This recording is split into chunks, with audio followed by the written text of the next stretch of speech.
As someone who appreciates in-depth reporting so you're smarter about your day, consider a bed that helps you get smarter about your sleep at night. It's time to sleep next level with the Sleep Number Smart Bed. You deserve a bed that gives you a sleep experience like no other, effortlessly adjusting and responding to you, learning how you sleep so you learn to sleep better, night after night. Sleep next level. Unlock your unique potential with a smart bed that can perform as well as you. And now, don't miss Sleep Number's biggest sale of the year, where all beds are on sale. Save 50% on the Sleep Number Limited Edition Smart Bed, plus special financing for a limited time. Only at Sleep Number stores or sleepnumber.com. See store for details.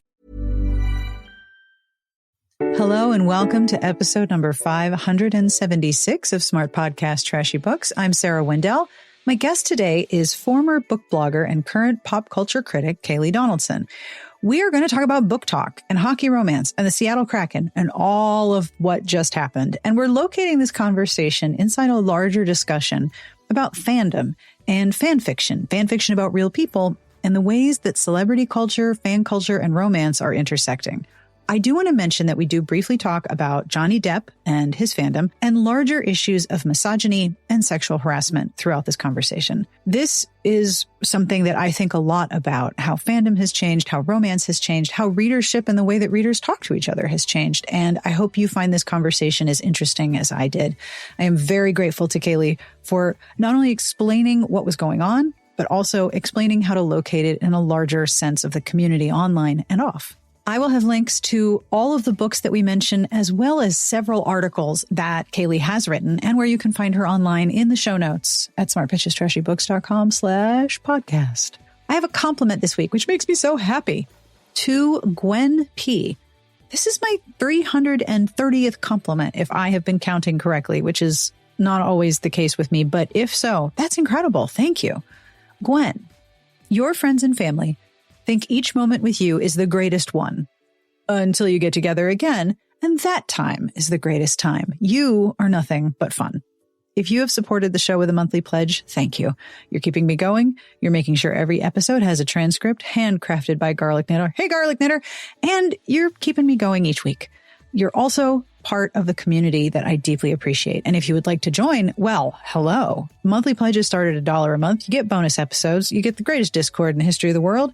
And you get to support this here production. Have a look at patreon.com/smartpitches to find out more. Support for this episode comes from Love's Sweet Arrow, Chicagoland's first romance bookstore. Love's Sweet Arrow curates a diverse selection of traditionally and independently published romance and offers bookish merch, candles, journals, stickers, all the things you love. To celebrate 5 years of happily ever after, yay! Love's Sweet Arrow is offering Smart Pitches listeners 20% off purchases in-store and online throughout the month of August with code SmartPitches. In addition, all orders over $100 will receive a free gift with purchase. Enter code SmartBitches at checkout online or mention it in store to receive your discount. Code applies only to in-stock products. Free gift will be selected by staff when fulfilling your order, and the discount is ready now. So go shopping at shop.lovesweetarrow.com. Thank you to Love Sweet Arrow for supporting the show, and thank you for supporting our advertisers. Support for this episode comes from Wattpad. You might recognize the name Anna Todd from her #1 best-selling After series. It was a massive global hit. It was made into a movie. Her appearances overseas cause lines to form around the block of readers eager to meet her and thank her in person. But did you know she's written a new romance trilogy? The first 2 books in The Brightest Stars are out now, and if you are looking for summer reading, listen up. The Falling and The Burning are available now just in time to heat up your TBR.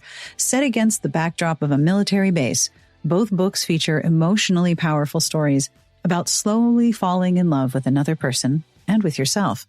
Colleen Hoover is a big fan of Anna Todd's heart-stopping new trilogy. She raved about the first book, The Falling, saying, quote, "Anna Todd is my go-to for a story I know I will love and characters who will live in the heart long after the last page is turned."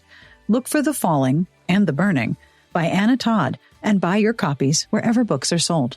Support for this episode comes from my favorite nerdy vitamin, Ritual. Did you know that women were excluded from clinical research policy by federal law until 1993? Women belong in scientific research. They are essential. And Ritual knows that. They conducted a university-led clinical trial for their Essential for Women 18 Plus multivitamin to assess its efficacy. The Essential for Women is also one of the few women's multis that is USP verified, meaning that what is on the label is what is in the formula. It's also soy-free, gluten-free, vegan-friendly, and formulated without GMOs. And I know what each ingredient is and where it came from inside the Essential for Women 18 Plus because of the traceable supply chain. I like Ritual most of all because I never have to remember to order more. My multivitamins are delivered to my door every month with free shipping always. I can start, snooze, or cancel my subscription anytime. I really like my nerdy vitamin.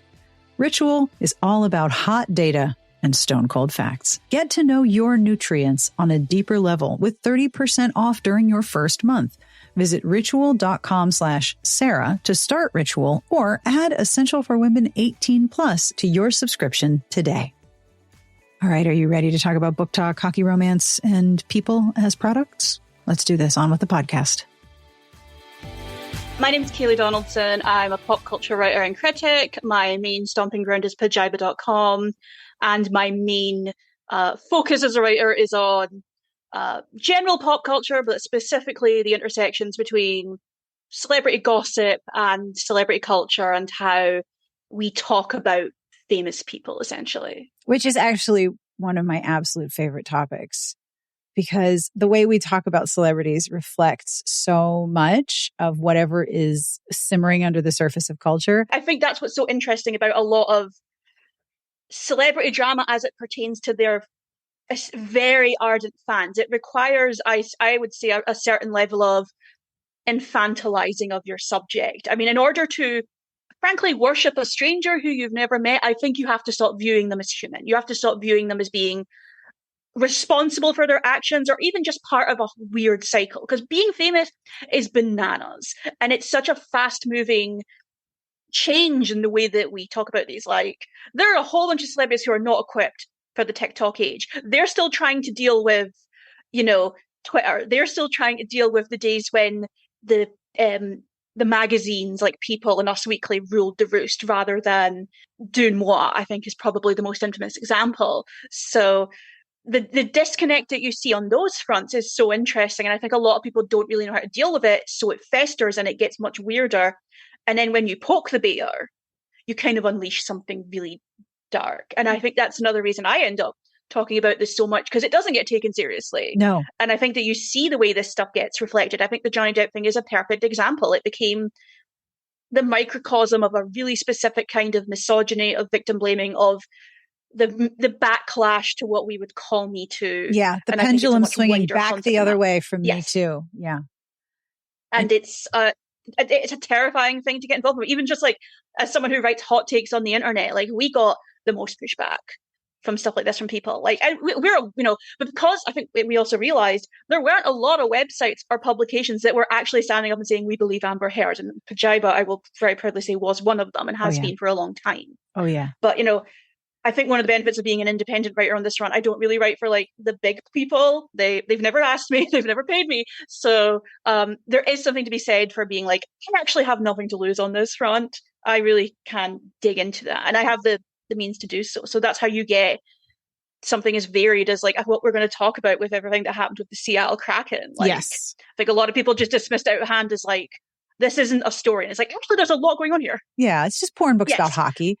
And the weird thing about fandom that I think celebrities and those who manufacture a celebrity narrative and a celebrity persona do not understand is that there is a portion of a fandom in just about every subgenre that is prepared to fall on their sword as if they are personally invested in this person.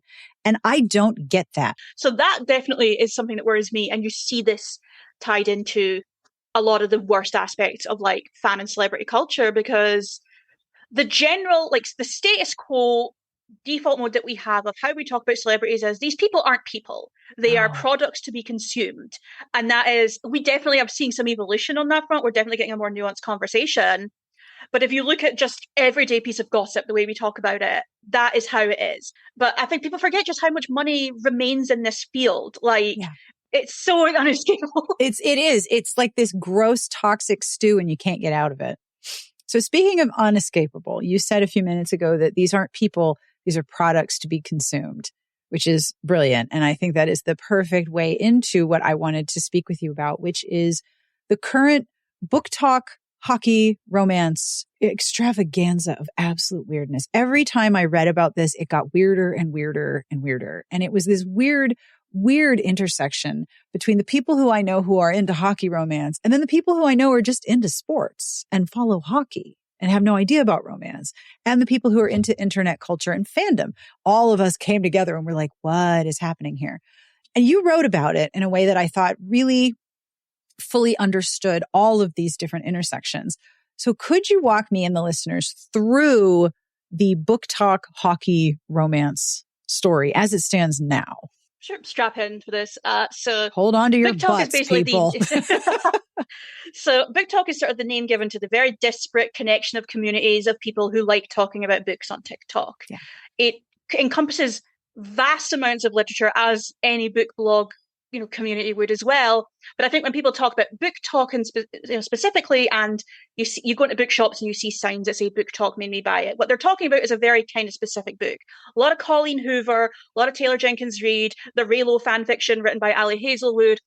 Basically kind of combination of like contemporary romance, quote unquote women's fiction, and a sort of strain of like dark romance, I think is the title given to it. Very, very dark, kind of very boundary pushing erotica. Sports romance, particularly ice hockey romance, is a really big part of this. And it's seen a boom in popularity over the past few years. You see a lot of books coming in, many wonderful punny titles like Pucked and Pucking Around and, Final Shot. And like, that's the fun of it. So several months ago, a book called Pucking Around by Emily Rafe came out. It is a why choose contemporary romance about a woman and the three men in the ice hockey team that she works for having a relationship. It became a surprising hit on BookTok and on Amazon. So I say surprising because the book is over 700 pages long, but it got a very enthusiastic response. And when something goes viral on BookTok, it tends to make a real impact on bestsellers. Like, this is the reason Colleen Hoover is now one of the biggest selling authors of the 2020s, is because of that drive on BookTok. So you start to see a kind of community building of women in particular, who many of whom aren't ice hockey fans and are coming to the sport through the books. And there are a number of writers and TikTokers and readers and such who are getting into this.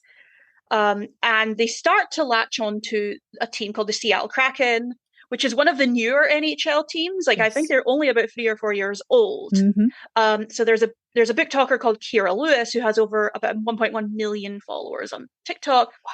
She starts doing a lot of videos about basically the really hot guys in the Seattle Kraken. Not exclusively, but particularly a player called Alex Swenberg, who is a Swedish player who's been with the Kraken for a couple of years and is indeed aesthetically a very attractive man. She starts making a lot of videos. He's really handsome. He's very, there's just something in Sweden, man. Like, they can't all be Skarsgårds, but there's got to be other ones. I respect it. She is not the only one making these videos, it should be stated, but I think there's been a focus on Lewis for a number of reasons, one of which is she was the self-appointed queen of BookTok. She's using that title, and she takes a lot of credit for the BookTok community, whatever it's called, and however it's defined, latching onto the Seattle Kraken. She makes these now infamous and now deleted TikToks where she is squealing over Alex Wenberg and other players like Vince Dunn. The most infamous one where she talks about Alex Wenberg, she talks about having him fill all 3 of her holes. Very like graphic, very like slightly tongue-in-cheek, but just extremely like aggressive, horny on main videos. They get a lot of attention. Her reviews of a lot of the popular hockey talk books get a lot of attention. Icebreaker by Hannah Grace is another example. That's currently on the bestseller list. People really like that. Eventually, the Seattle Kraken social media team start playing around with this. They start making like essentially first trappy videos talking about how they're exclusively for BookTok now. They invite Kira Lewis to a game, give her a BookTok Kraken jersey, and she has a sign that says "Crack my back," which she credits herself with creating as like the step on me horny message towards the Kraken players. And these are people at work. To break it down in the most mundane way, these are men at their place of work. Yeah. So there are videos of her like if you've ever watched ice hockey players stretching before a game, Oh, I have. it is very the ambiguously gay duo, like in terms of what they're doing. Like she is making like on some of these videos, it gets very viral. There's a lot of um hunger for a lot of these players, not just Venberg, but I think he becomes the face just because he is very handsome. Yeah. And frankly fits a very specific ideal, I think, of what people have in their head of the hockey player romance novel protagonist. One, he's white. Two, he's tall and has blonde, handsome. Like the whiteness of the hockey community is something I'm definitely going to get into. This is all like happens a few months ago. And then over the past couple of weeks, Alex Wenberg's wife, whose name is Felicia Wenberg, puts up some stories on Instagram basically saying, I thought this stuff was kind of funny at first. It's now become very uncomfortable. I don't like it when people are in our comments saying stuff like this on pictures of our son. It's uncomfortable to be at a game and hear people yelling this stuff. She shares a screenshot of someone leaving the "fell all free of my host" comment, and you can see that it's on a TikTok by Kira Lewis. And then things kind of go to shit from here because I remember I read the statement. It made its way to my Twitter feed, and I thought, you know what? Yeah, that makes sense. That shouldn't cause any controversy. Immediately did. Kira Lewis in particular gets very angry. First to Seattle Kraken delete the TikToks they've made, which were basically these first traps. Yeah. They then unfollow Lewis on Instagram. And she frankly seems more mad about that than anything else, which I think is telling. She then goes on this rant about how Felicia Wenberg is a bitch, how she's a Karen, how she's only doing this because her marriage is probably in trouble. Oh, dear God. Here we go. Oh, here we go. Yeah, she didn't mind this when TikTok was giving her all this clout. She keeps focusing on the idea that she and BookTok are responsible for giving the Seattle Kraken clout. They're an NHL team. They're fine. Yeah, they're fine. That's a multi-million-dollar sport. And from what I understand, Seattle were waiting years for an ice hockey team. They sell out games constantly. They're fine. Do you remember, I have a terrible concept of time, but do you remember, I'm going to say 10 to 15 years ago, there was actually a clout score. Remember? KLOUT, clout score. Yes. And you would put in your Instagram and you would put in your Twitter and it would like measure engagement and give you a clout score. And then you could like compare your clout score to other people's and what topics were the most applicable to your clout. You wanted to have a clout above 80. And the minute I hear anyone on TikTok talking about clout, I'm like, oh, you mean like that score thing? Yeah, that's bullshit. It does feel a little Black Mirror-y the way she talks about it. And it's clear that the Seattle Kraken did get a boost of followers from BookTok because ultimately, like, their account doesn't have anywhere near the same amount of followers as Kira Lewis or a lot of these big BookTok accounts. The idea that they needed to fill out the stadium with BookTok fans to make the sales is very funny because I have friends who live in Seattle and it's like, look, we can't get tickets for love nor money. I would love it if they tried to clout me into a ticket. So she sort of doubles down quite heavily on this and says that she's been smeared by Felicia Wenberg. People in her comments start saying you should get a lawyer involved for defamation. Not how defamation works. Alex Wenberg himself has to release a statement, which, if you know anything about sports people, but particularly hockey players, it's a very stoic sport. It's a sport where you're basically told, shut up and don't say anything. And he says that in his statement. I've been media trained my whole career to stay silent. But people have been so horrendous towards my wife and my family, and I don't like being treated like this. I simply asked for some empathy. Felicia Wenberg releases another statement where she basically notes, I'm not singling out Kira Lewis. This has nothing to do with her. I use this as an example because these are the comments that we see on a daily basis. If you want to say my husband is hot, that's great. He is hot. What I don't like is, I think the comment she makes is, I don't like going to a game and wondering if someone coming up to me is a hockey fan or if they're the people talking about how they masturbate wearing my husband's jersey. And again, I think that's very reasonable. A lot of Lewis's fans barraged her comment section saying that she was unfairly targeting Kira Lewis, that she was being a racist Karen, that she, this wasn't really sexual harassment because, well, you seemed okay with it at first, and they didn't seem to understand that consent can be revoked at any time. It's a very eloquent, very astute statement. Yeah. That notes like a clear difference between, like, if you want to be horny on me for my husband, that's one thing. What I don't like is you coming to our personal space and my husband's professional space. Yeah. and doing this.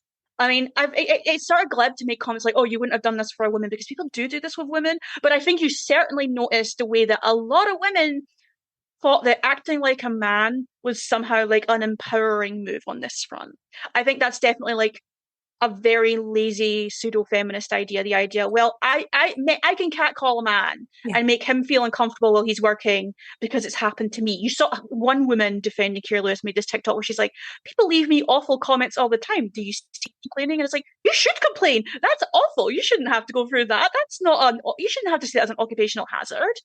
And then the story ends up getting picked up by ESPN. It gets picked up by Rolling Stone. Yep. Poor, like there are these poor men on YouTube who just do hockey analysis who are asked to commentate on it, and they look so lost. It's like, oh, you just want to talk about like, player getting sent off for high sticks or like the latest game. You don't want to be talking about this. Yeah, you want to be talking about shots on goal. You don't want to be talking about somebody's spank bank. That's what, for me, as someone who's been writing about romance for so long, that's when I'm just like, oh shit, everybody get in the bunker. It broke containment. Our world can be very weird. Our world can be really fucking weird. And if you're not fully fluent in all of what's happening, you can look at this and be just absolutely appalled no matter where you're entering in. And when we break containment and it goes into like sports journalism or tech journalism, I'm always like, oh shit. Well, we've lost control of this car. Everyone get off. I guess one of the reasons I end up writing a lot about romance, one, because I used to be a book blogger. That's how I got started. And I've been reading romance since well over a decade now, because friends introduced it to me. I kind of started as a YA blogger, but like, it is really noticeable when you read a report on this by someone who doesn't know anything about romance beyond like, oh, well, there's that 50 Shades of Grey book, right? Which I may have heard of. So I'm kind of very aware that like, no. If I'm going to balance out the scales here, I'm going to do it properly. Yeah. The Rolling Stone article is actually very funny, but like, it's very, when they're talking about, oh God, these women be horny. And it's like, you're not wrong, but maybe there's another way to talk about this. And I definitely felt that way about the combination of fandom, of romance, of these issues of consent and celebrity, kind of all converging in this way. Because another thing about ice hockey is it's super macho and super male. It's also super white. So white. Like, I think one of the reasons people are drawn to hockey romance in particular is because it's a sport of, like, first of all, it's nowhere near as like celebrity laden as I would say like American football is, or like football is on my side of the ocean. The players tend to be quite private. They tend to be quite stoic. It's a sport of a very macho culture. There's a lot of really interesting angles to write about toxic masculinity, about community, about, finding your voice in a sport where you're often told to shut up. Like, I totally get, like, I think there's a line between like the Victorian rake and the hockey pro as a romance hero. Absolutely. But the side of that as well is it's an extremely white sport. And I think, frankly, that's why a lot of the romance community is drawn to it, because they want a sports romance, but they don't want to read a sports romance where the sport is primarily dominated by very prominent black men. They don't want, there are basketball romances, but there's a reason it's not bigger than hockey talk. There's a reason American football is not taking that on. I think that's actually very blatant. And that's definitely, an issue that should be talked about. There are some exceptions, but they are exceptions. And especially BookTok is notorious for being predominantly obsessed with white books and white characters. Like, I don't think Colleen Hoover has ever written a character who isn't white. The romance novels that tend to get sold on the book like the BookTok maybe do it books, all white. Every now and then maybe a YA book with a diverse protagonist will break through, but it's so rare. If you want to find those books on BookTok, you got to dig well beyond the algorithm. And frankly, it's tough. It's one of the reasons I primarily stick to Twitter, even though I'm playing violin on the Titanic as that site goes down. You and me both. But I find it just a lot easier to curate in terms of like the books and the authors and the stories I want to see compared to BookTok, where I think because it's more personality driven and it's so immediate, I think that's why a lot of these attitudes bubble up. I think that's why you see so many women getting furious at the idea that a man and his wife wouldn't want you to yell "fill my holes" in a public space at them. Like, that just seems very basic. Like, I don't even feel like I should have to say that.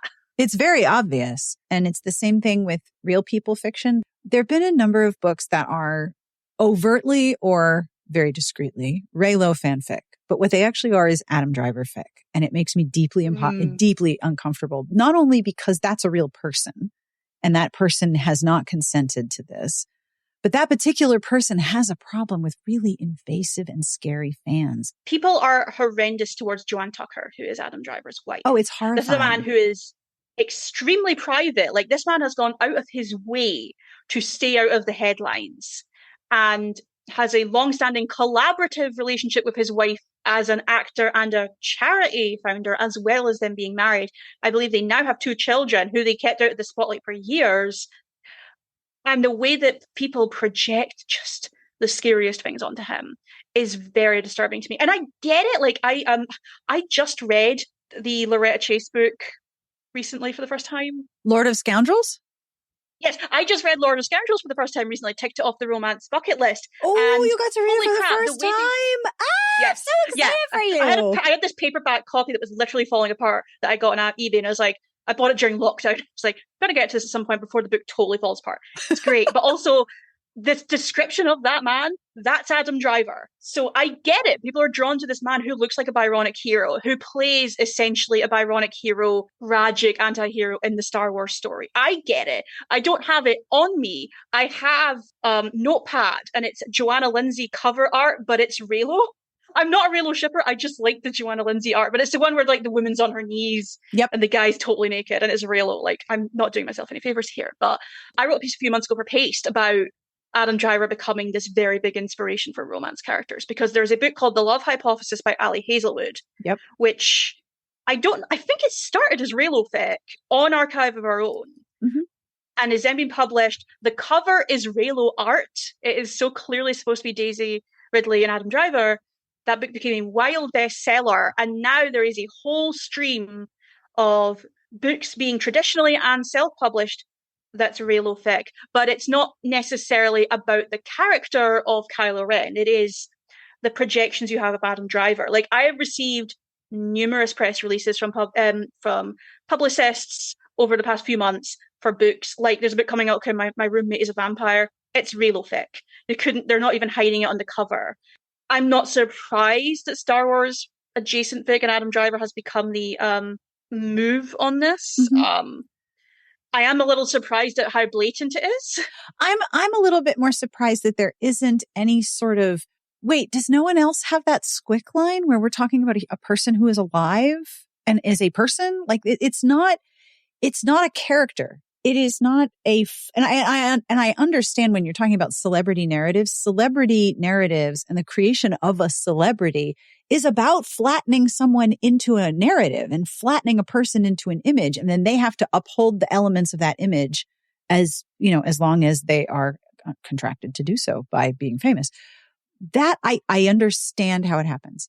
But this is a person. Wenberg is a person. His wife is a person. That's the part where I keep tripping and going, wait, they can't say this is okay. The expectation that they should be okay with it, I think, is really dangerous. And I think that's one of the reasons it was so telling that Alex Wenberg spoke up. Oh, that was massive. Going back to the Adam Driver case, like, what surprises me is how open the publishers and the writers are about this having been fan fiction. You used to have to go out of your way to hide that, but also specifically appealing to it on the basis of it being Adam Driver fan fiction. I don't even know if acceptability is the right word. Like, because they've clearly decided that financially speaking, this is okay. There's a fan base to tap into. That's how we're going to do it. That's why the Kraken official social media accounts kind of latched on in a big way, because clearly it's like, well, here's an audience we frankly don't usually have to appeal to, which is women, which is women of color, which is queer women who are, coming to the sport in a new way and want to feel welcome. Why shouldn't we latch on to that trend? Everyone else is doing it. And frankly, a lot of other ice hockey teams, like the Chicago racist names, have been doing it. There's a lot of accounts where it's like, oh, hey, we're going to we're going to do a TikTok where we show one of the players reading one of these books. Mm-hmm. Actually, what was really interesting about that was when ESPN covered this. Oh, God. They actually talked to Emily Rafe, who wrote Pucking Around.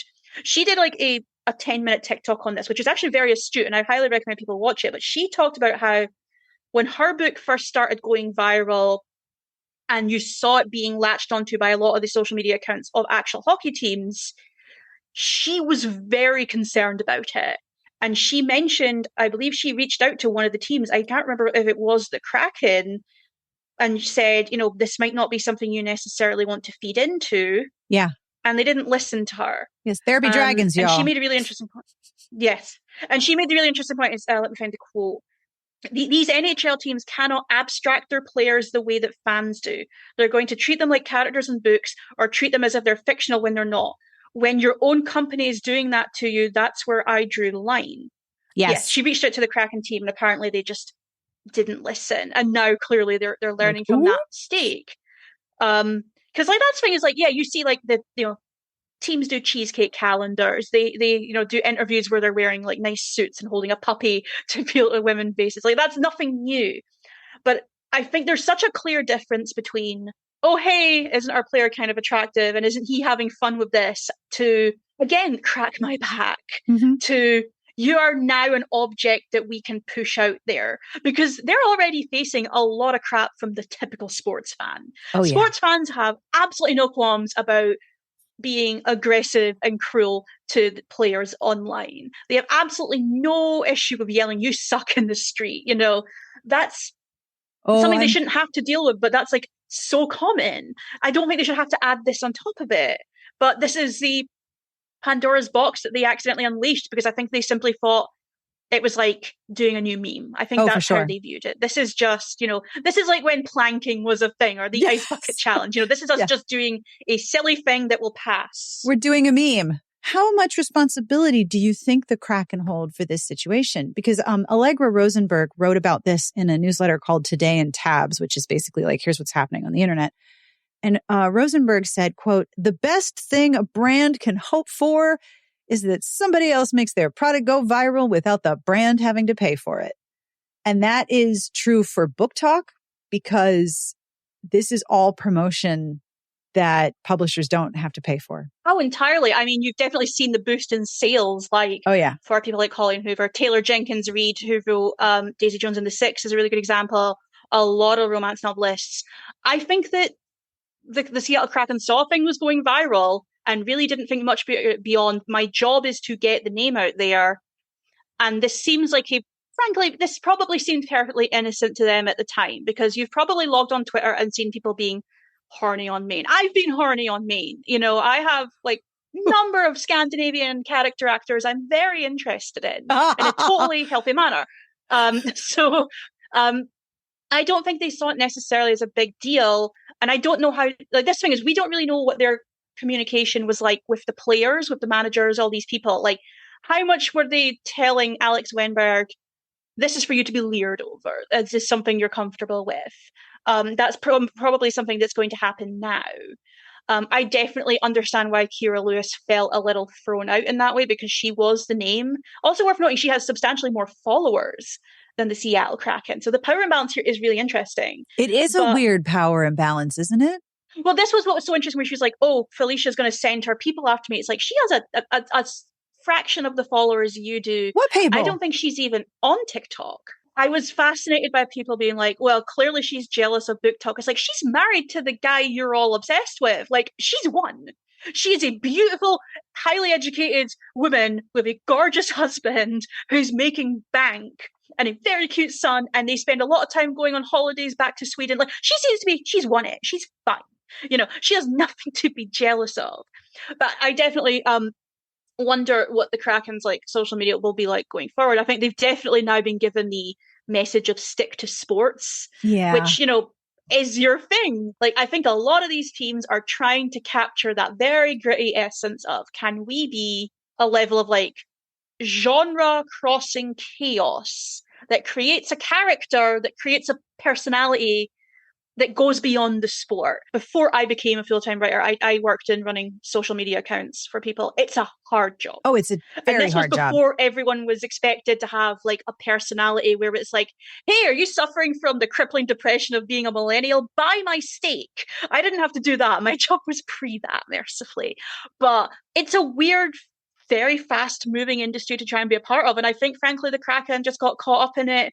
It's a tough field, but I think that ultimately, the Seattle Kraken is going to be fine regardless of how many Instagram or TikTok followers they are a sports team. And they're in a city fine. with a very loyal fan base, and they seem to be doing quite well from what I've heard. I only just got into ice hockey this year, and ice hockey is like not a thing really in the UK. It's extremely niche here. I happen to live in a city that has an ice hockey team. So but cool. the average player, yeah, go Dundee Stars, but the average like attendance, like it's the local ice rink next to the cinema where I used to go skating with my parents, and it gets maybe like 400 or 500 people a game. It's nothing compared to what the Kraken are getting, or the Maple Leafs, or the Flyers, or all of these things. The culture is very different. It's way less macho. Like, I go to games, it's like 60% women and children, and people just drinking their beer and eating their chips and curry sauce and getting very, enjoying themselves. Yeah, like that's my kind of sport. I want to be able to get a beer, a bowl of chips covered in cheese and curry sauce, and then I want to be able to chill.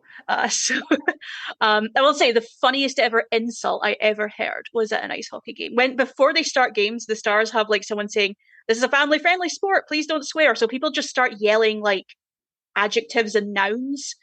But one woman yelled at a player, your da sells Avon and your mother never liked you. And I have never met a better insult in my life. Ouch. Yeah. I'm saving it. One day I will write a book and put that in there. I'm fucking saving it. Ouch. Oh my God. I was sitting like 2 seats down from this woman, and I fully just went, oh, Jesus. Oh, crying out loud. Okay, first of all, I want to go to a Dundee Stars game because that sounds amazing. Zooming out a little bit, what do you think contributes to so many people in this particular situation losing sight of another person's humanity? Like, is this just the result of all of these other things? I think it's actually very easy to convince yourself that what you're doing is totally fine.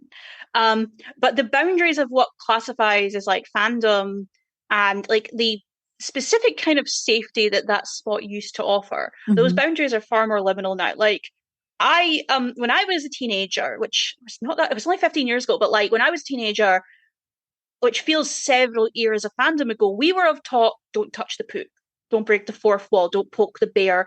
Your community is your community. Like, when I was a teenager, I was really obsessed with Whose Line Is It Anyway?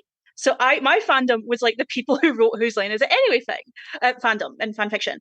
And the rules were always very clear. Don't go on Twitter and tell these people what you're writing. Don't spread it around. This is our little live journal locked page. What happens in Vegas stays in Vegas, basically.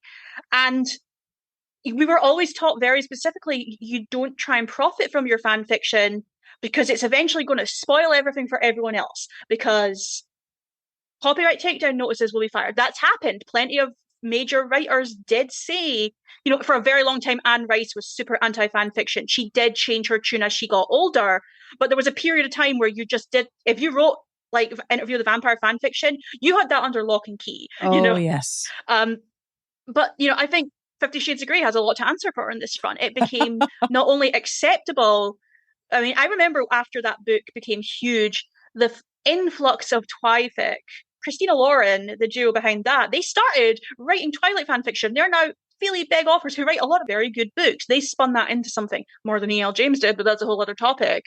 But I think you definitely got the sense that people were waiting for the next thing they were allowed to do. Now, with Twilight, like, those are fictional characters. But then after that, a book called After comes out with Anna Todd, which is a Wattpad fan fiction with a self-insert character and Harry Styles from One Direction. That becomes the most read thing on Wattpad. It gets a publishing deal. It sells a lot of copies. Oh, yeah. It gets turned into, I believe, 3 films. It's like a full trilogy of films that you can now watch on Amazon. They don't hide the fact this is Harry Styles and his like male friends are all the other guys in One Direction. They don't try to conceal that. They don't make it an active part of the marketing process, but everyone knows. People ask Anna Todd about it in interviews and she talks about it. She's not hiding it. And because no one sues, and because and Harry Styles' team don't speak up, Harry Styles has always been quite guarded in his private life. He doesn't talk about these things. And I honestly do not blame him for that. I think whatever he said would just add fuel to a fire anyway. The best thing he can do is just go live his like adorable tattooed life. After that, I think you really see a sense of people trying to find the next fandom thing to latch onto. I'm actually surprised it didn't happen sooner, because I really was expecting Reylo stuff to blow up much quicker than it did. I frankly expected more things to come out of stuff like Supernatural. I'm surprised that didn't happen. Sherlock, actually, I'm surprised that didn't happen, because you could probably get away with that just by saying, oh, it's public domain, because Sherlock Holmes is in the public domain. But, that mercifully never happened. That fandom hasn't enough to deal with. And you definitely see a lot of this with TikTok. One of the reasons Alex Wenberg got really big on the BookTok section with hockey romance was people were essentially, it's fan casting him, but using him openly as inspiration for their characters. And there's nothing unexpected or unusual or new about that. Like, if you've ever read a Goodreads review, there are plenty of people who put in reviews, they're like, here's pictures of how I imagine these characters. People have done it on their blogs for years. Like, many a writer has Pinterest where they do this. This is nothing new. Right. But I think the volume of it and the kind of, this person did it, therefore I can do it, and then this person did it, therefore I can do it. And it just sort of opens up this stream. And because there's so much money in it, no one is really stopping to think, are we crossing a line here? Because I definitely think the Reylo stuff, Adam Driver, I think is so crossing a line that it makes me very uncomfortable. And I'm not even necessarily against real person fic. If you're just like, here I am in my little community doing my thing.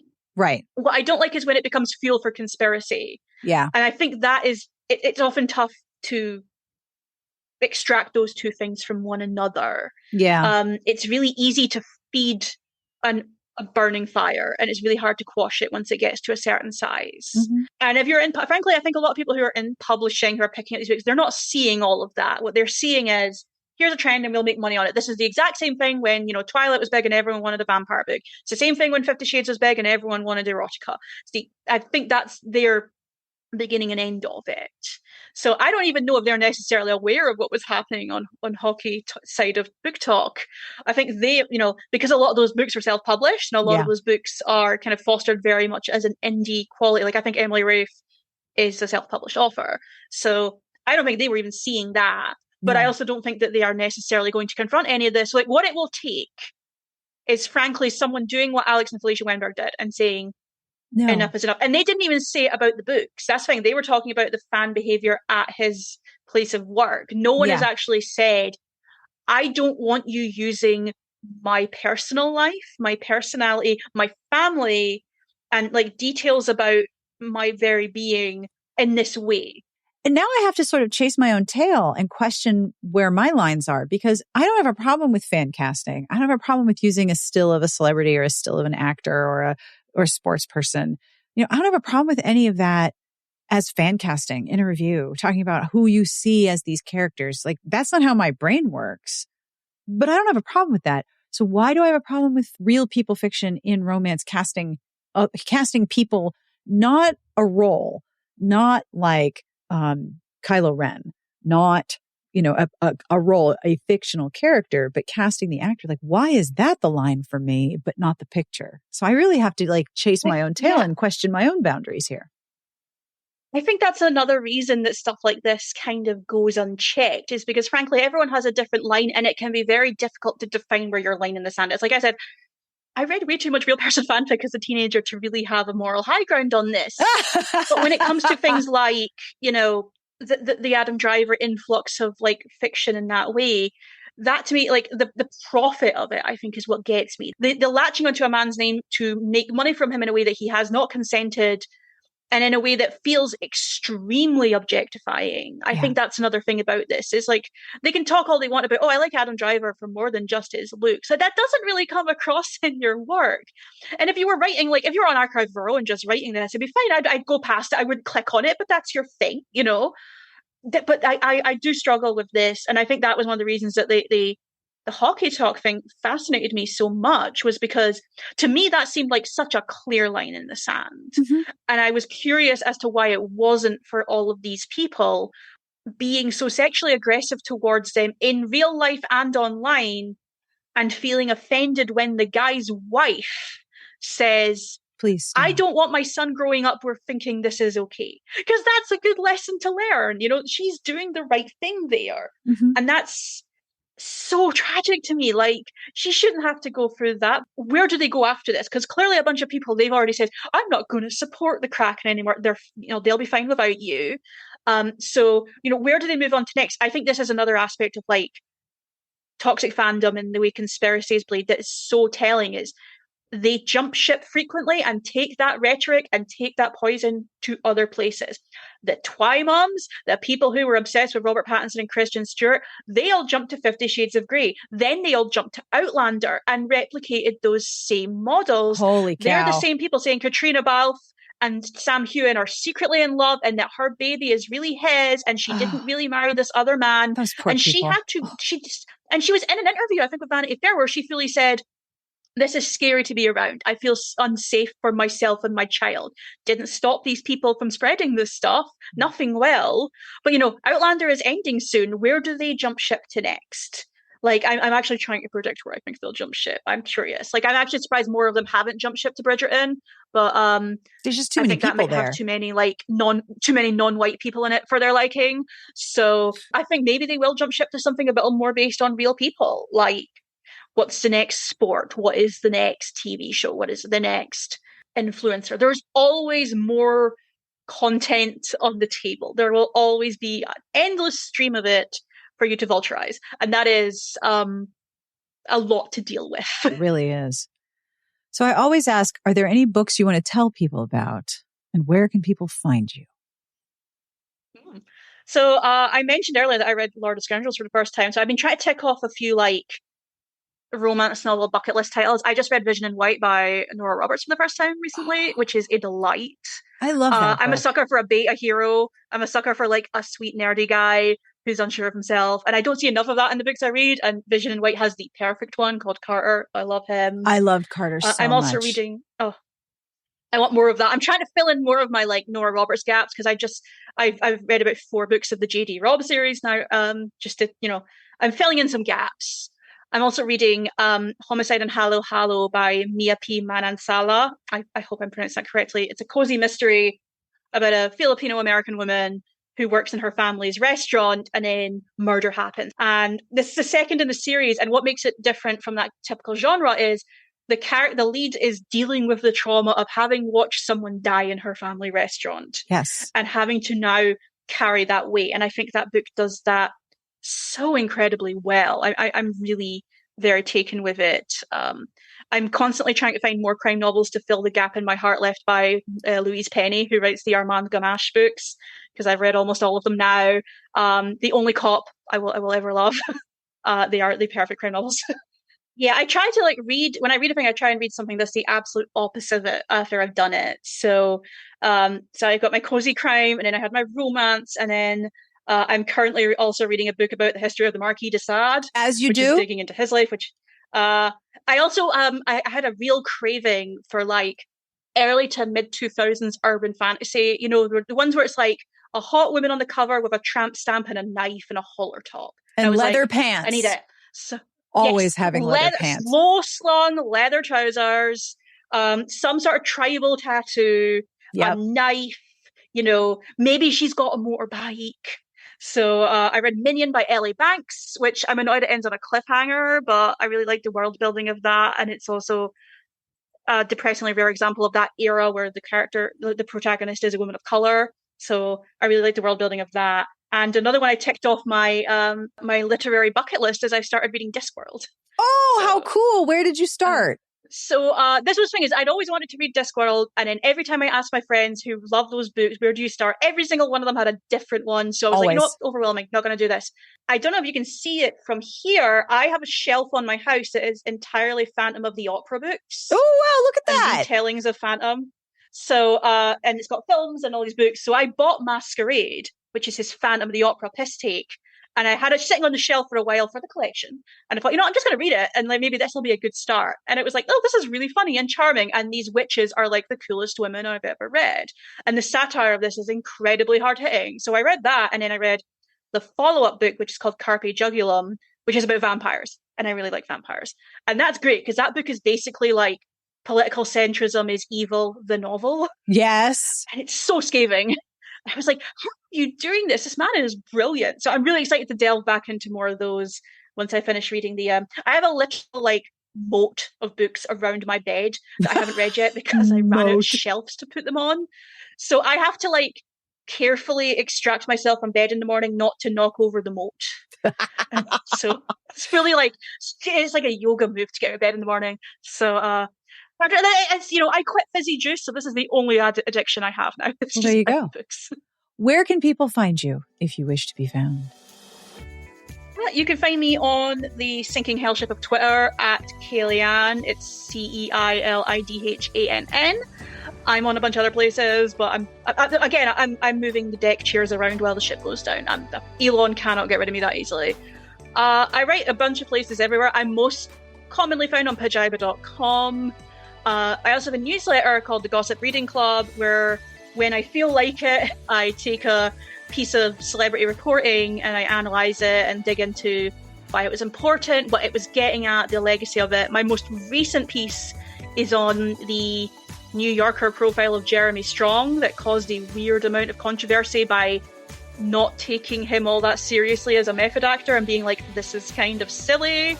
And people were like, how dare you hurt my precious baby girl, Kendall Roy? So that was very fun to dig into. Yes. Come follow me, come read my stuff. I write about basically everything.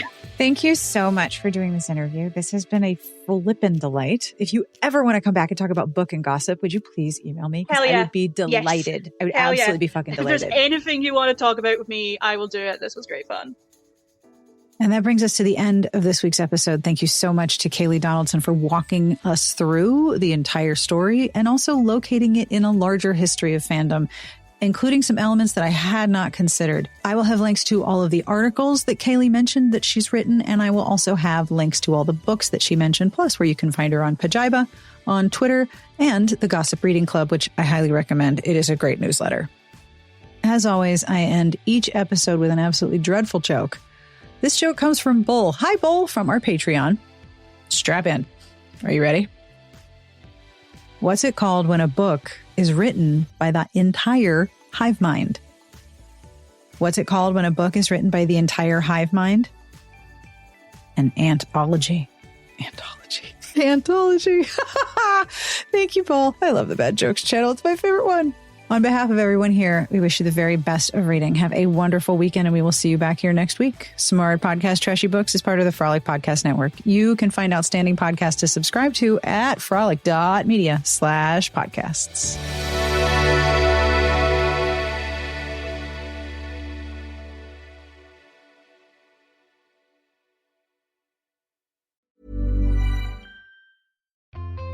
In today's world, finding the facts and applying the truth to solve complicated problems is a bold move. Become an actuary and use your math skills to bring predictability to uncertainty. Actuaries are respected professionals and truth tellers valued across the globe. And actuaries are the U.S. News number 22 top-paying career. Explore a great career in a field you love, making a real difference for real people. Find your path. The world needs actuaries more than ever.